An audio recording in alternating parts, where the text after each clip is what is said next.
দীর্ঘ ১৭ বছরের অপেক্ষার সমাপ্তি হলো বিসিবি সভাপতি তামিম ইকবালের হাত ধরে।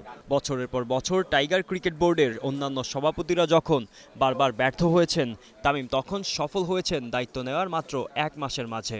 ২০১০ সালের পর ঐতিহাসিক লর্ডস ক্রিকেট গ্রাউন্ডে ইংল্যান্ডের বিপক্ষে টেস্ট খেলবে বাংলাদেশ। ক্রিকেটের মক্কায় ২০২৭ সালের ২৮শে মে ইংল্যান্ডের বিপক্ষে একমাত্র টেস্টে মুখোমুখি হবে টাইগাররা।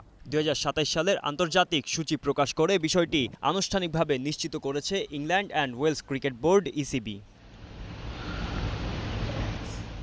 শুরুতে ম্যাচটি লর্ডসে হবে কি না তা নিয়ে ছিল অনিশ্চয়তা। বিশ্ব টেস্ট চ্যাম্পিয়নশিপের ফাইনালের ভেন্যু নিয়ে জটিলতার কারণে অপেক্ষা করতে হয়েছিল বাংলাদেশকে। তবে চ্যাম্পিয়নশিপের সেই ফাইনাল ওভালে সরিয়ে নেওয়ায় কপাল খুলেছে টাইগারদের।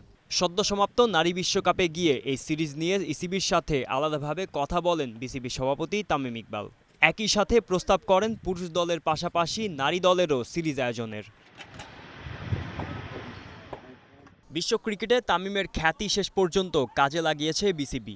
শান্তদের এক টেস্টের পাশাপাশি জ্যোতিদের বিপক্ষে ৩ ম্যাচ করে ওডিআই এবং টি-20 সিরিজ খেলবে ইংল্যান্ড নারী দল। ৮ সেপ্টেম্বর থেকে নর্থহ্যাম্পটনে শুরু হবে টি-20 সিরিজ। ১০ ও ১২ সেপ্টেম্বর এই সিরিজ শেষ হওয়ার পর ১৭ সেপ্টেম্বর থেকে হবে ওয়ানডে সিরিজ খেলবে জ্যোতিরা। সিরিজের বাকি ম্যাচ হবে ২১ ও ২৪ সেপ্টেম্বর ক্যান্টারবারি আর চেমসফোর্ডে। লর্ডসের সবশেষ টেস্টে তামিম ইকবালের দুর্দান্ত সেঞ্চুরি এবং শাহাদাত হোসেন রাজীবের ঐতিহাসিক ফাইফার বাংলার ক্রিকেটের সবচেয়ে সুখকর স্মৃতি।